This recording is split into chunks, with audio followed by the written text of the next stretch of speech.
increase of 603 crores. There is a growth of 85% on a reported basis.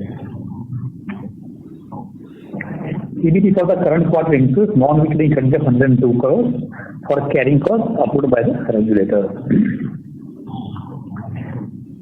Adjusted for the above non-recurring item, the adjusted PBT for the quarter stood at 1,213 crores as compared to 711 crores in comparable quarter of last year, which is higher by 502 crores, with a growth of about 71%. Business aspects of the contribution to the performance are as follows. First, gain from sale of merchant power and LNG of 517 crores. During the quarter under consideration, merchant capacity were operated for sale in the merchant market for 77 megawatts NVVN tenders, Section 11, as well as sale of power in the merchant and power action as well.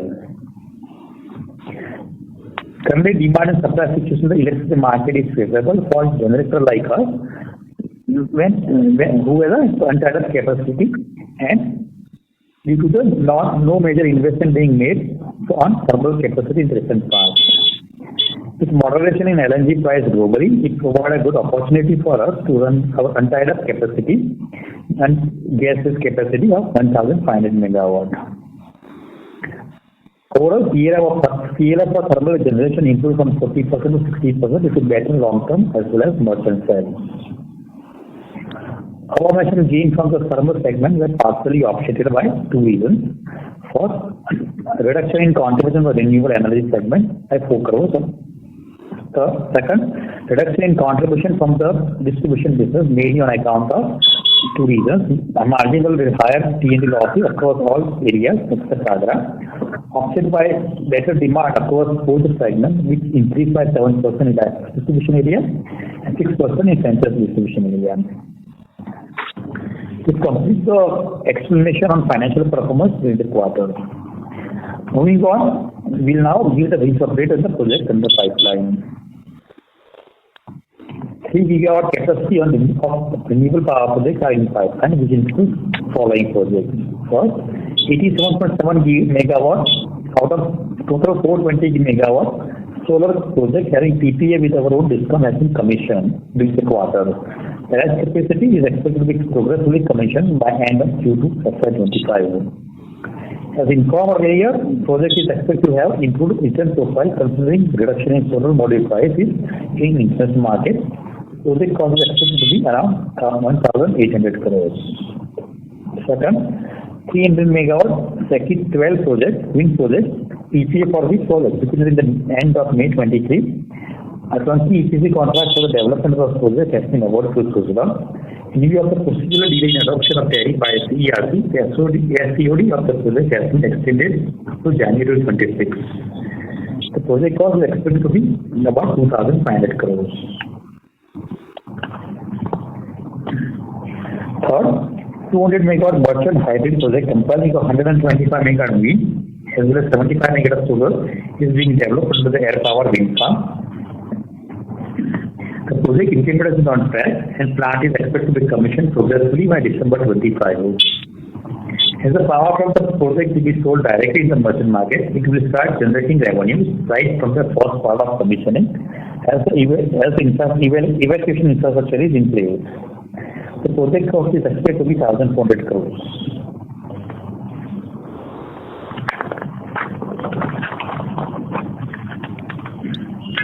Fourth, 825 megawatt hybrid project having PPA capacity of 450 megawatt. We have our own discom comprising of 486 megawatt wind and 339 megawatt of solar project was awarded through bidding process at a fixed tariff of 65 paisa for 25 years.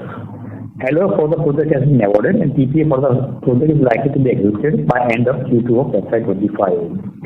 SCOD of the project is 24 months from the PPA date and likely to be implemented with a project cost of 5,500 crores. Fifth, 368 megawatt hybrid project comprising of 225 megawatt of wind and 144 megawatt of solar project was awarded through a bidding process conducted by the Indian Railways at a fixed tariff of 4 rupees 25 paisa per unit for 25 years. LOA for the project has been awarded and PPA for the project is likely to be executed in the current quarter. SOD of the project is 24 months from the PPA date and likely to be implemented in the project cost of 2000. 6. 425 megawatt solar project having PPA capacity of 306 megawatt was awarded the bidding process conducted by the MSCDCL at a fixed tariff of rupees 10 for 25 years. LOA for the project has been awarded and PPA for the project has been executed. SCOD of the project is September 25 and is likely to be implemented in the project cost of 1,550 crores. 7. 100 megawatt wind power project awarded through competitive bidding process conducted by the SCOD at a fixed tariff of 3.60 for 25 years. PPA for the project has been executed. SOD of the project is June 26 and is likely to be implemented in the project of 925 crores. 8.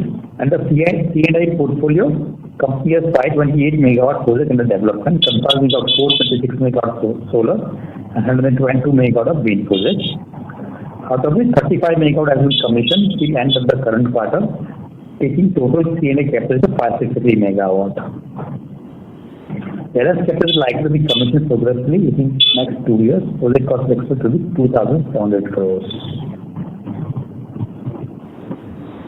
Apart from renewable energy projects, the company is working on the development of 2 transmission projects as well, which includes first Khavda transmission project in the Torrent Power Q1 Limited.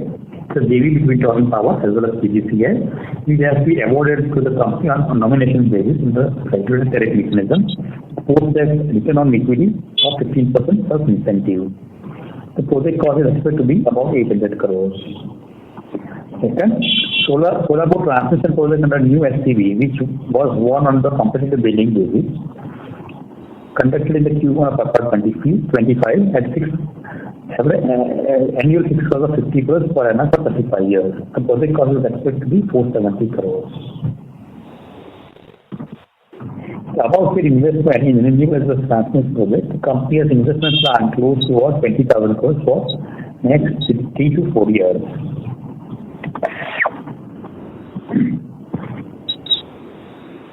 Moving on to the 2 new ventures, company's pilot project on green hydrogen blending the CNG is in UP. One of the largest private blending project in India is expected to be commissioned by Q2 of FY25. Further, the company has got allocation of 18 KTPA of green hydrogen production under SECI PLI standard. The average PL of 28.89 per kilo. Technical efficiency has been done and detailed business plan is under preparation. With respect to pumped hydro project, having identified project site with a potential of 8.4 gigawatt of pump storage hydro capacity in the state of Maharashtra and Uttar Pradesh, entailing total investment of 40,000 crores. 3 feasibility studies completed and MOA terms of reference has been granted for the entire capacity of 8.4 gigawatt. Agency appointed for EIS study and environmental clearance for all sites. Similarly, opportunities are being explored in other states like Gujarat, MP and Rajasthan. We have initiated the process for obtaining equity approval. This could be offered either as a storage solution or providing ice cup, PUF or RTC renewable power solution.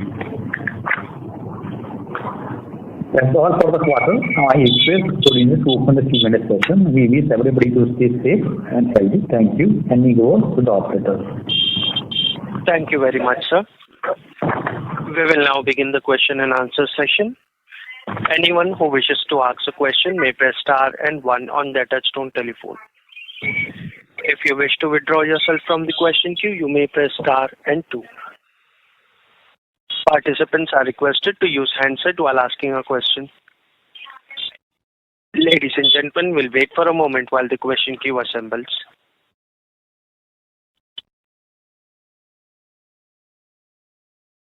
First question is from the line of Satyadeep Jain from Ambit Capital. Please go ahead. Hi, thank you for a very strong performance. On the, just have a couple of things on the power sale. I'm not sure if I missed it. Is it possible to share the split in NBNL and Section 11? What was the volume sale, and also separately on the profitability for Section 11, last time we discussed that there is benchmark and then there is a spread over that benchmark. If you can maybe share some metrics around profitability under Section 11 that you had in this quarter. Breakup we will not able to provide, but we can able to provide the MUs basically. MUs we have sold is about 1,700 MUs we have sold in the merchant market. Oh, so but generally any kind. It is including the NVVN sale, Section 11 as well as the sale on the exchange and bilateral basis. So any profitability, maybe Section 11, what was the price at which you sold, or maybe some kind of profitability metrics under Section 11?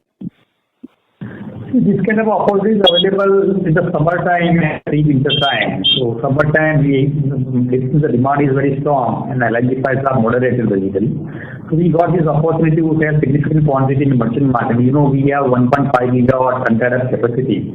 So we have utilized this capacity in selling in these three areas, 4 areas, NVV and tenders, Section 11, on exchange as well. This opportunity during the summertime. We expect similar opportunity will be available during the pre-winter time also. Maybe September, October, and everything depending on the seasons, how the seasons progress. Okay. Can you remind us on your take or pay on LNG? What is the current contracted LNG volumes you have? And I believe you're looking at new tenders. So how does it? Maybe just some details on when these take or pay contracts run out and what kind of renewal you're looking at? So we are working on the fresh contract, in fact. So it's under discussion right now. So it's working progress kind of a thing. Currently, you have, I believe, 3 LNG cargoes contracted under take or pay each year for the next 1 or 2 years. Up to 26, we have 3 cargoes we have contracted. And balance cargo for the year we have taken we have purchased a spot basis. So now the LNG price is moderated, so we will try and contract more cargoes going forward. Maybe possibly more than 3 cargoes is what you are suggesting. Yeah. Absolutely. Just one more quick question on the distribution and transmission. Just want to understand very strong YOY growth, the underlying drivers. You discussed it briefly, but if we look at AT&C losses, have also distribution losses were generally slightly higher YOY. What drove that profitability in that business? Sorry, come again. In the distribution and transmission business, when we look at the underlying profit compared to last year, there is significant growth. Why? I just want to understand what were the drivers that led to that. Demand has gone up by about 6-7% in the Q1 as compared to the last quarter, compared to what of last year. The profit is mainly coming from the approval which we have received from the regulator for the carrying cost of close to about 100 crores this quarter.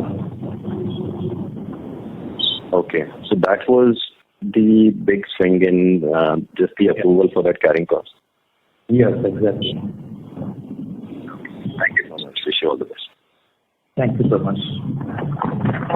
Thank you. Ladies and gentlemen, anyone who wishes to ask a question may press star and 1.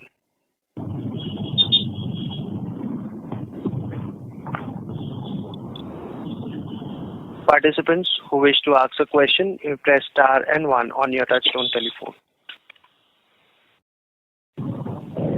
Next question is from the line of Mohit Kumar from ICICI Securities. Please go ahead. Hi, sir. Congratulations on a very good set of numbers. My first question is it possible to let us know the current arrangement of sales from DGen and SUGEN?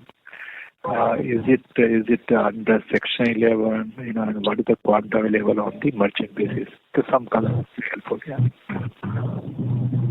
So SUGEN, if you look at the Section 11 provision, So whatever is untied up capacity, for example, we can able to offer to under Section 11.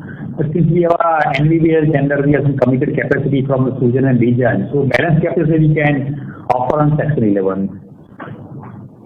So what is the quantum and how long it will continue, this Section 11? It will be up to 30th June, I would say. So it's a limited period of time during the summer month. So this is over, right? Yeah, yes. So now the entire capacity is free to be sold in the merchant, right? Yes, exactly. So Mohit, just to add, typically what happens is that if your untied capacity, when you say untied capacity, it includes a long-term contract and it includes your bilateral contracts also. Over and above that, if you have any untied capacity, then you have to sell it in under Section 11. So typically what we do is we also do bilateral contracts for short term, for 1 month, 2 months, 3 months. Those capacities are not available for Section 11. And generally, Section 11 capacity, government is asking they give the schedules during the peak time. We provide the schedule, and as per the schedule requirement, we have to supply the power under Section 11. It will not be throughout consistently being provided. Government is providing the schedule when they need the power, and accordingly, we have to supply power to under Section 11. Is it right to say that the Section 11 is over now and most of the capacity is free, right? Yeah, it is up to the scheme was available up to 30th June. So now it is not no longer Section 11 is applicable at this moment. Second question is on these T&D losses. Of course, generally you see improvement every year. This particular quarter, we have seen the increase in T&D losses. Is there a particular reason which affected our ATS losses? If you look at the Ahmedabad and Surat distribution area, we have there is a growth about 6-7%. So and there will be more retail selling to more retail residential area, I would say, where the losses is a bit higher as compared with the industrial as well as commercial consumer. So sale to those residential consumers are higher, and where the losses are higher, I would say. That is why it has been gone up by for a few basis points. My last question on the other expenses, that has gone up, I think, 60 crore QOQ and YOY by 100 crore. What explains this? If you can repeat your question. Other expenses. If you look at the expense line item, it has gone up by other expenses. Other expenses, see the plant operation is higher. We have, if you look at generation PL about 40%, it is gone up to 60%. So obviously my plant O&M expenses will be higher. So because of the plant higher operation, my other expenses is also higher, which is being booked in the other expenses. Understood, sir. Thank you, Mr. Sir. Thank you. Thank you. Thank you. Before we move to the next question, a reminder to the participants to ask a question. You may press star and 1. Next question is from the line of Jiten Rushi from Axis Capital. Please go ahead. Good evening, sir. Thank you for taking my question and congratulations on good set of numbers. So my first question is on the gain on sale of gas on merchant basis as well as NVVN. So you said in the opening remarks that it is incrementally it is higher by 917%, right? Sorry? It is incrementally higher by 917 crore year on year? 517. Sorry, my bad. So sir, last year same period, I think the gain was almost 140 or right, sir? Incremental. I think there's 130 crore gain from merchant and 10 crore from LNG. Yes, 140, about 145 crore was the gain for the last year. Okay, so this year it is like, sir, this is the incremental profit of 517 crore we are talking about. Incremental, yes, I got that. Okay. And sir, this carrying cost, which has got approved by the regulator, is for the distribution you said, right? Which is still, this license distribution area. DL, license distribution. Okay. Ahmedabad and Surat, right, sir? Yes. And sir, one more question on the bookkeeping side. We have seen a sharp increase in the employee cost. So what was the reason for that, sir? I don't think there is a sharp increase in the employee cost. So general, if you see in Q4 24, it was 147 crore. This is 173 crore in Q1. So obviously there is a sharp increase. I'm comparing Q4, but rather I think quarter to quarter one has to compare. Quarter one also just 146. Generally the Q4, if you look at the Q4, my capitalization is highest in Q4. Sorry, so Q4 our capitalization is highest in Q4. Okay. So because the highest capitalization, some of the cost of employees also get capitalized because of the accounting, the capitalization of the expenses. So and Q1 capitalization is lower, I would say. But this is not the trend. So this is a different trend we saw. Okay. Okay. And sir, on the capital guidance, can you throw some light for this year? Capital guidance is the same guidance. About 2,000 crore we plan to spend off our license as a franchise distribution business. 1,750 crores is for earmark for license distribution business, and about 250 crores is earmark for the franchise distribution area. And in the renewable part, sir? So renewable progressively we have 18 to 20,000 crores investment plan for next 2-3 years, 3-4 years I would say. So every year we'll spend about 5,000, close to 5,000 crores. But it will be progressively spent based on the commissioning of the project. Mm-hmm. And sir, in the opening remarks, I think you said something on the green hydrogen and the PSL, which is not part of the presentation. Can you repeat, or I can take it separately after the call also? It is fine for me. Yeah, you can take it separately after the call. Okay. Okay, sir. That's all from my side. I'll come back in the queue. Thank you, Nanda. Thank you. Thank you. Next question is from the line of Bharani from Avendus Spark. Please go ahead. Good evening. Am I audible? Yeah. Yeah. So I just want to clarify the split of this Section 11 and the contracted capacity through either PPA or bilateral plant-wise. Like Sugen has about 80% contracted to own DISCOM. So should I consider the remaining was offered in Section 11 in the quarter? So about 75% is tied up with a long-term PPA for Sugen as well as no Sugen. And yes, balance is available,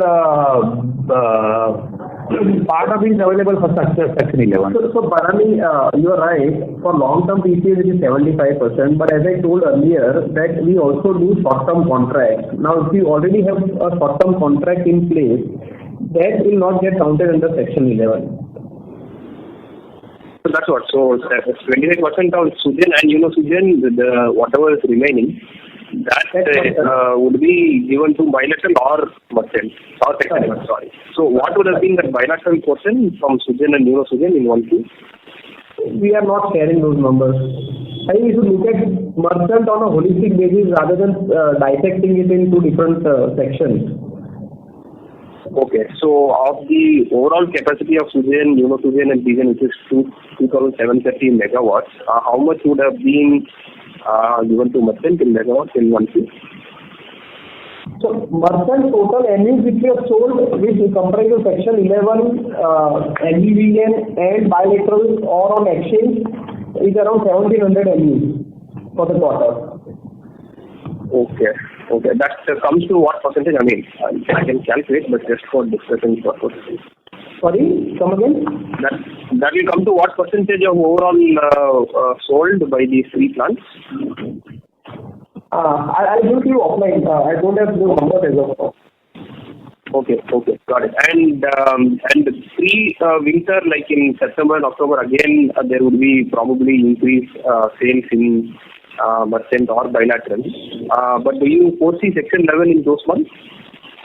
It depends on the weather condition, I would say. So how the weather condition will be there. It depends on the weather condition. And though the weather will not be so severe like summer. So as of now, it is too early to estimate whether Section 11 will come or not. Okay. So for the remaining part of the year, we can assume that it would be PPA capacity plus some merchant sales that can happen from the untied capacity. Yes. Okay. And final question.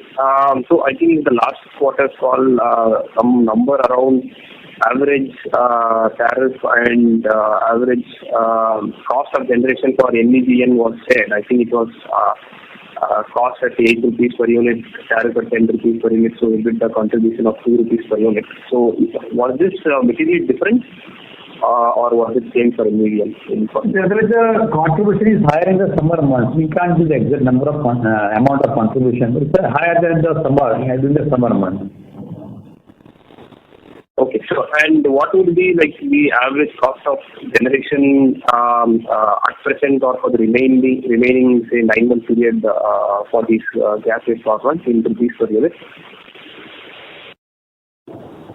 See, if you depend on your material cost, cargo cost basically. So average so far what we have acquired is about $9.5 per MMBTU. Fuel cost. That will roughly translate to 7-8 rupees per unit landed cost?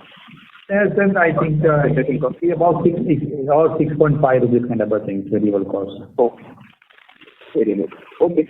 Thank you so much. I will come back in a minute. Yeah. Thank you. Next question is from the line of Vishal Periwal from Antique Stock Broking. Please go ahead. Yes, sir. Thanks for the opportunity and congratulations on a good set of results. I joined the call a little late, so pardon if there is a repetition. In terms of our quarterly PAT of roughly 996 odd crore, can you share if one has to remove one-offs in this, what could be a recurring PAT for us? So out of PAT of PBT of 1,315 crores of the Q1 of the current quarter, the one-off is hardly 102 crores, which is a carrying cost. We got approval of 102 crores carrying cost. That is the one-off items. Okay. But sir, I think Section 11 again, probably if it is not continuing at least for the next coming quarter, will it be possible maybe to subtract that and to provide some numbers?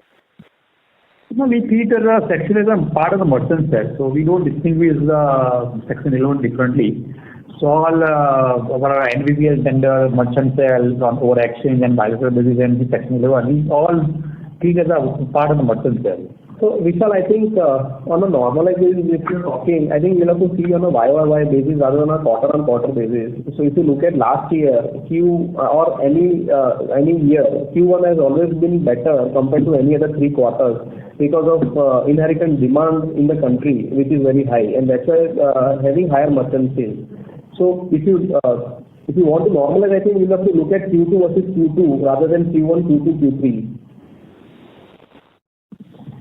Okay, so is that fair to say in the Q1 of last year there was Section 11 that time also? No. Section 11 was the first time which was imposed on gas-based power plants in this Q1.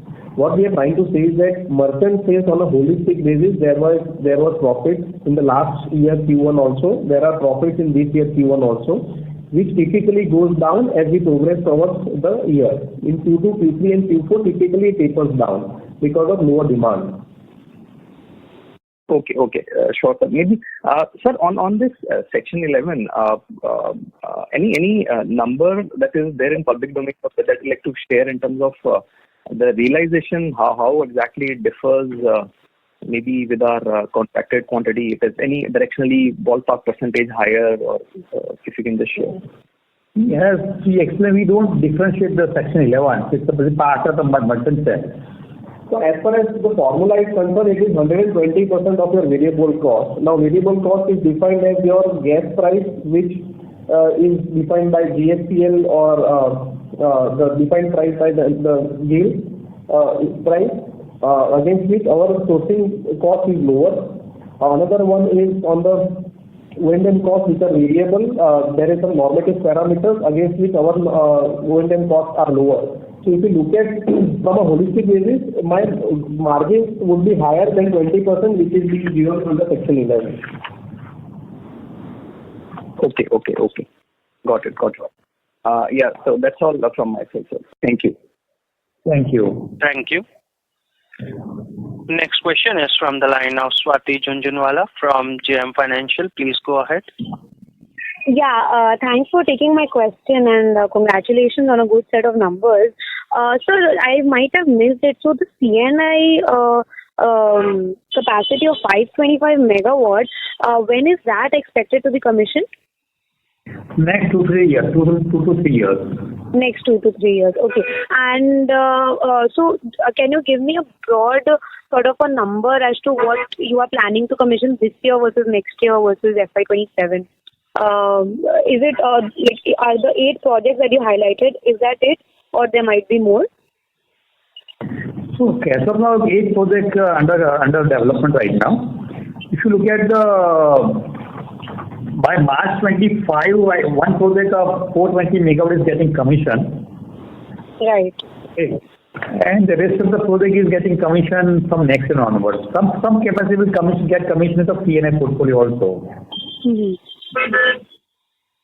Understood. Air power capacity progressively get commissioned because the commissioning deadline is somewhere around December 25, but some part of the capacity is getting commissioned before March 25 also. Understood. And on the hydro PSP, so this 8.4 gigawatt, can we assume a sort of a 4 to 5 years timeline for this one to come up since it's still in the approval phase? Yes, at least 5 years I would say. Okay. And also just one question on this PSP. So are we looking at it is it near a river or is it not near the water body? Because I think the water requirement is very different. No, I think it is not run of the river projects. They are all called storage hydro projects, and those projects are typically in those areas where rainfalls are good. So once you have good rainfall, you can collect the water and use it for. There will be reservoir for upper as well as lower reservoir, and so in that area it will be developed. Understood. So it's not run of the river, is what you're saying? No. Okay. Thank you so much, sir. Yeah.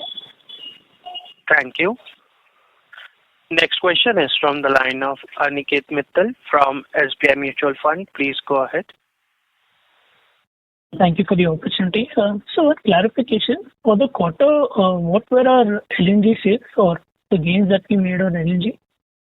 LNG sales are very, very minuscule. So now the opportunities to generate the power and sell in the merchant market. So very minuscule amount we sold in the LNG. So this overall number of let's say 660 crores worth of gain that we made, almost 650 crores would be merchant related. Or is that fair? Sorry, come again, Aniket? So the overall profit, if I look at the overall gain on merchant plus LNG sales for this quarter is roughly 660 crores, right? Yes. So out of this, about you're saying 650 crores is just merchant related only. LNG sales would be 10 crores or no? Is that fair? 40 crores is the LNG sales, the rest is the merchant. 40 crores is about 620. So on the 1700 MUs that we sold, we earned 620 crores EBITDA. Yes. Is that right? Yes. Okay. And is Section 11 for us being more profitable than the actual let's say bilateral contract that we done between the two? So I think, Aniket, it is very difficult to look at it in that fashion. As Saurabh rightly said earlier, Section 11 does not guarantee you RTC power. So if you want to participate in Section 11, you have to have your base load running, and then you can participate in Section 11. So I think we'll have to see on a holistic basis wherein you enter into some short-term contract which will give you an RTC power and we can use your generators on a base load. And then once that is there, even though at a lower profitability, then that opportunity is available for you to ramp up faster and take utilization of Section 11 or peak power demand and what other opportunities are available in the market. So I think it's a combination of all of them which gives you better profitability. Just one more bookkeeping question. What were the merchant volumes that we did in 1Q of last year and for FY24 as a whole? So in terms of annuals, about close to 500 annuals last year. For 1Q, is it? Hello? 400 annuals. 400 annuals, so 1Q of last year. Q1 of last year, comparable quarter of last year. And for FY24 as a whole? 1400. Okay. And so what would have been the overall merchant gains for last year? Merchant gain would be around 300 crores, 325 crores. Got it. Those are my questions here. Thank you. Thank you. Thank you. Next question is from the line of Ishan Minda from IIFL Securities Limited. Please go ahead. Thank you for the opportunity, sir. I just wanted to understand if there has been any development on the part of DISCOM privatization or parallel licensing. So as of now, there is no further development because parallel licensing, we have replied all queries of the regulators. So we are awaiting the further action from the regulators. And privatization, now the election is over. So let's see, we have to watch the state government action going forward. So, but we are very keen to participate in any opportunity available in the privatization. Sure, sir. And with Section 11 only up till 1Q of FY25, how has the performance of the gas IPPs been? If you could provide any qualitative comments. So we don't know the other, but we have our gas network is ready to meet any demand, I would say, either merchant market, Section 11, everything. So we are in fact it's a state of readiness condition for all our projects, including the Digen project also. Sure, sir. But at current merchant rate, are we able to maintain a good level of margins on our merchant operations with range and... If you look at the Q1, the significant profit we have won from the merchant market. Yeah. Sure, sir. Thanks. That's from my end. Thank you. Thank you.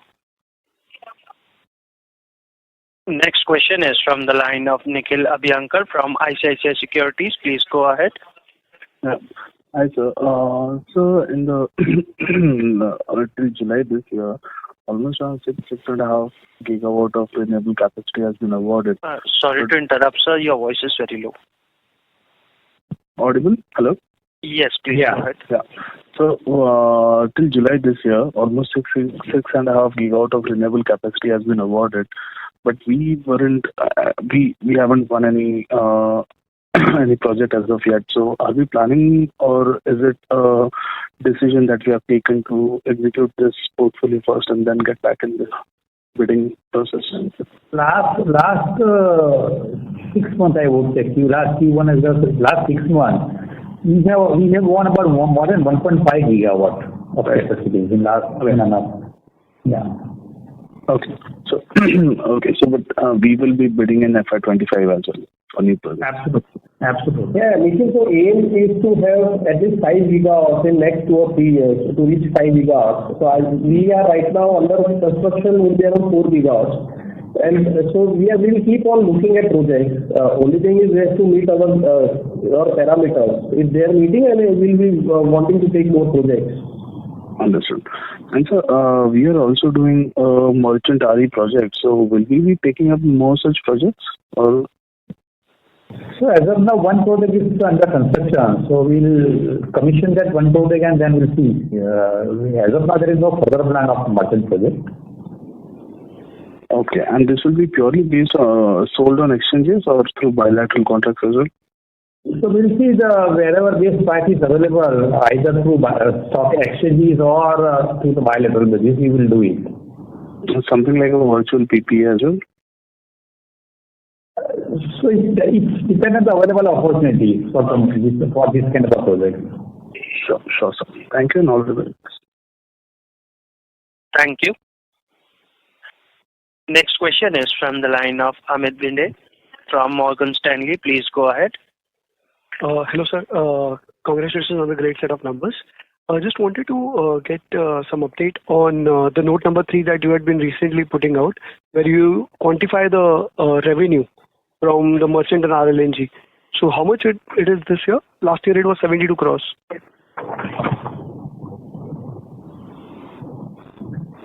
No,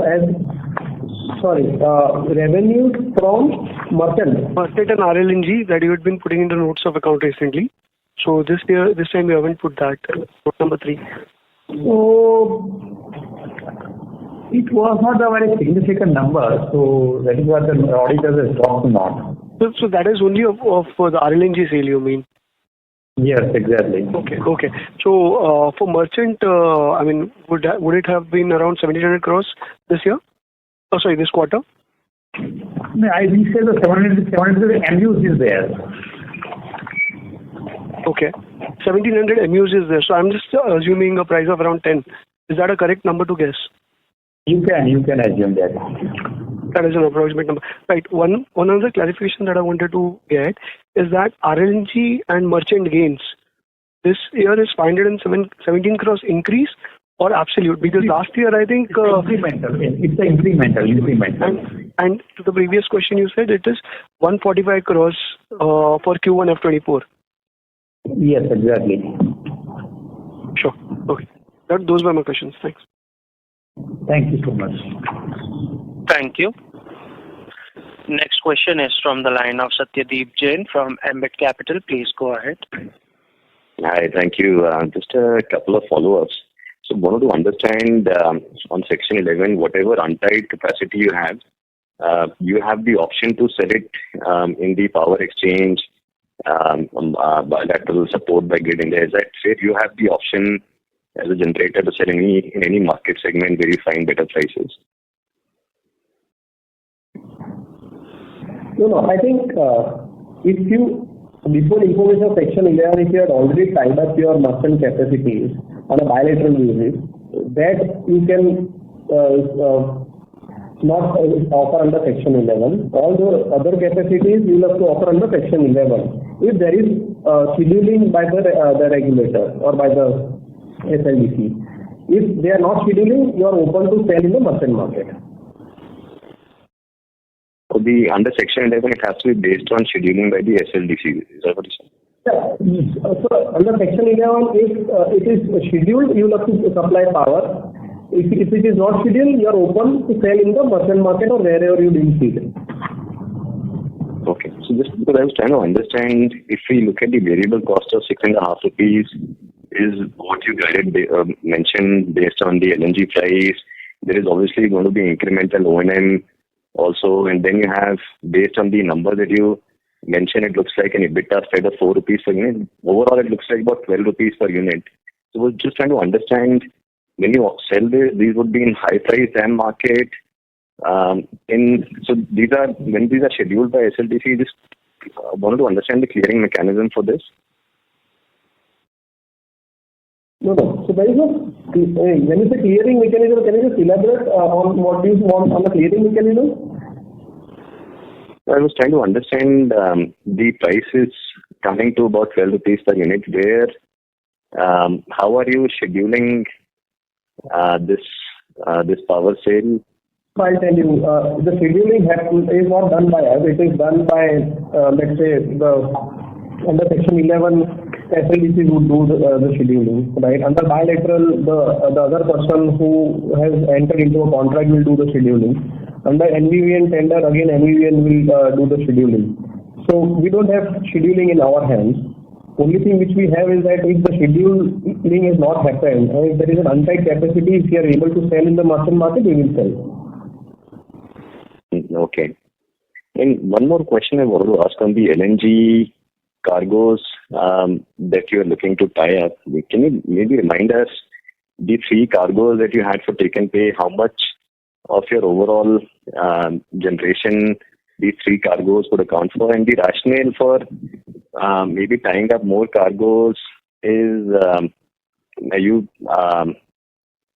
seem more confident of using that in the merchant market on a longer term basis? So I think if I look at my cargo requirement or my LNG procured, as of now, under my PPA obligations, I have procured around 50% of my PPA obligation. Balance 50% is open.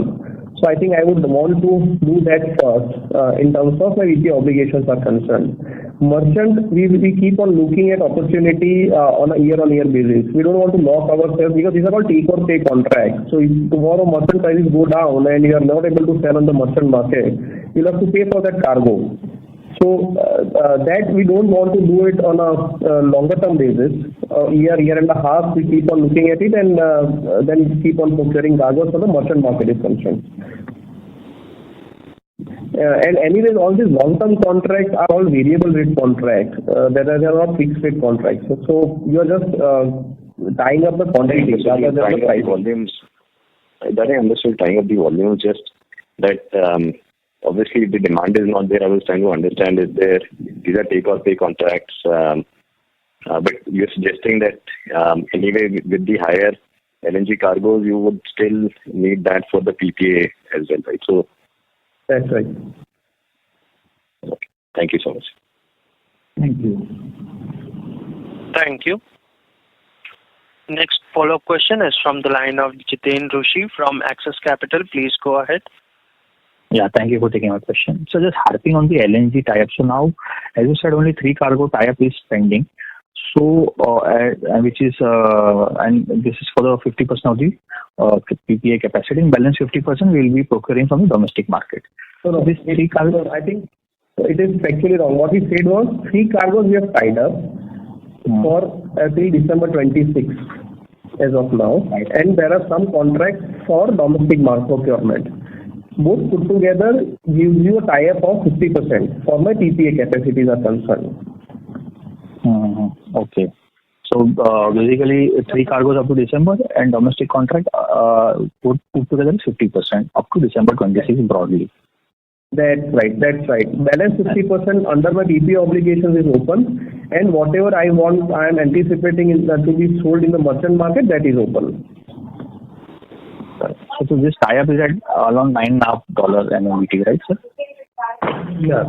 No, so $9.5 are all those fixed contracts which we have done on a spot basis. The 50% cargo which I told about under the PPA are all variable rate contracts, which are not fixed rate contracts. Because under the PPA, it is Section 62 PPA, wherein the LNG cost is a pass-through. Okay, so this cargo type also cost is a pass-through. It's an open contract based on the delivery. Under the PPA, it is a pass-through. Pass-through. Yeah. Okay. So this is basically on the date of delivery, whatever cost would be there, it is a pass-through. What I understand, correct? Yeah. Okay. And sir, any further tie-up which you are targeting now, as you have put the tenders, as you said. So when can you expect these tenders to get awarded in terms of further tie-up beyond 26 or for the balance 50% open capacity open? We are under discussion, so we keep that as soon as possible. Okay, sir. Thank you, sir. Thank you. Thank you. Next follow-up question is from the line of Bharani from Avendus Spark. Please go ahead. Yeah. So are we bidding for any thermal projects which might be up for sale or on the NCLT? So, yeah, looking at it, so if good assets are available at reasonable price, yes, we are keen to acquire those assets on the thermal side. Okay, so any target we have, like we will want to add so much in thermal in the next 2 to 3 years? There is no such target. There is no such fixed target, so it depends on the quality of asset and the price also. Understood. And coming to the recent developments where battery prices are coming down, there have been several bids with battery storage as a component, and have we been bidding there? If not, what is our thinking and strategy there? So far not, but we are evaluating it. Our understanding is the battery and the pump storage will coexist in the market. Correct. So if we are having a pipeline of 8.4 gigawatts on pump storage, like my question is, in battery, why aren't we taking advantage of the low price? We are evaluating it, and we would look at it at an opportunity point in time. But right now, we are also evaluating battery storage as a solution and bidding for that. So actually, you see, my point is there any challenges specifically you're seeing in battery which is keeping you, still in evaluation? Meaning, okay. My last question is on again our 1Q sales in the merchant. Now, if I did just a calculation on how much we actually generated from Sugen, Unisugen and Degen based on the PLFs we have provided, it comes to about 3,300 million units. So you're telling we sold 1,700 in merchant. So roughly about 50% is what we sold in PPA plus NVVN. Yes. Or is it NVVN also you are considering as merchant? NVVN is merchant. NVVN is also merchant. Okay. We consider the merchant sale. Okay, so 50% we are selling in PPA, and that 50% also predominantly will be in only coming from Unisugen and PPA. Correct.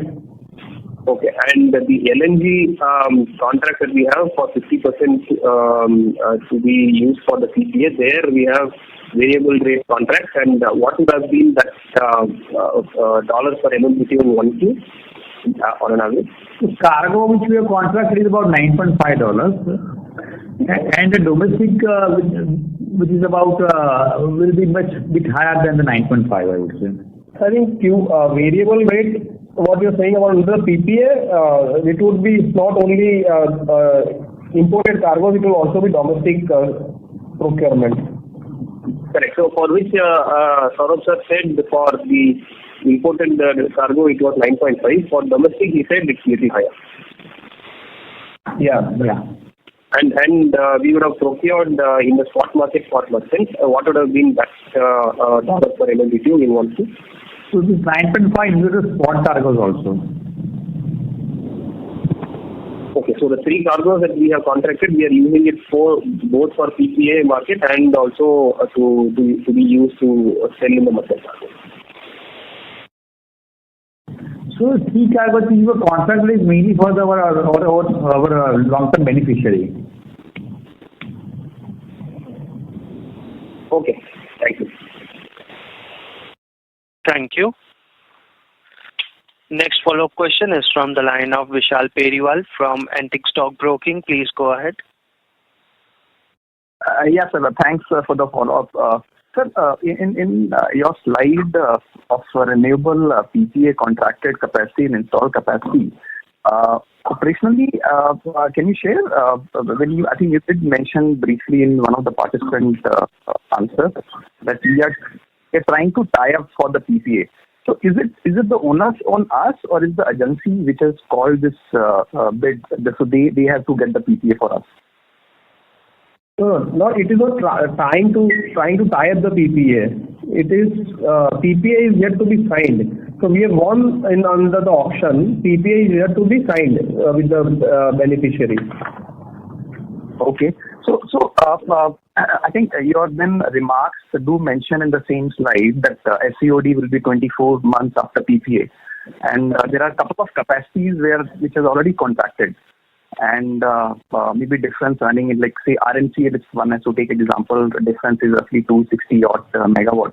So then operationally, how exactly it works? So we commission the capacity, we wait for the PPA signing up, or we only commission the 100 megawatt and then... No. We start commissioning the project once the PPA is signed, and that's why SCOD is linked to the PPA signing rather than on the award of the tender. Okay, no, but when we are inviting tenders, we would be, from the equipment manufacturer, so we are putting 368 megawatt complete, we'll be putting up. Yeah. Okay, but then the commissioning in the sense we are actually putting up only 100 megawatts, and then No. 368 is the installed capacity. PPA would be for 100 megawatts, but since these are all renewable projects and some of these contracts are with a higher CUF. So let's say in example REMCL, it is a CUF of 85%. So if I want to supply 85% power on a PLF basis for this renewable project, I will need to scale up my back-end capacities, and that's why you are seeing 100 megawatts of tied up, but I am actually installing 368 megawatts to meet those standard conditions. Okay. So it's actually in a way because of the higher CUF, so most of it is actually tied up. That's the right way to understand, is it? Yeah. Right. Okay. Sure, yeah. That's all from my side. Thank you. Thank you so much. Thank you. Thank you. Ladies and gentlemen, that was the last question for the day. I would now like to hand the conference over to Mr. Saurabh Mashruwala for the closing comments. Thank you so much, everybody. We wish everybody to stay safe and healthy. Thank you so much. Thank you. Thank you very much, sir. On behalf of Torrent Power Limited, that concludes this conference. Thank you all for joining us, and you may now disconnect your lines.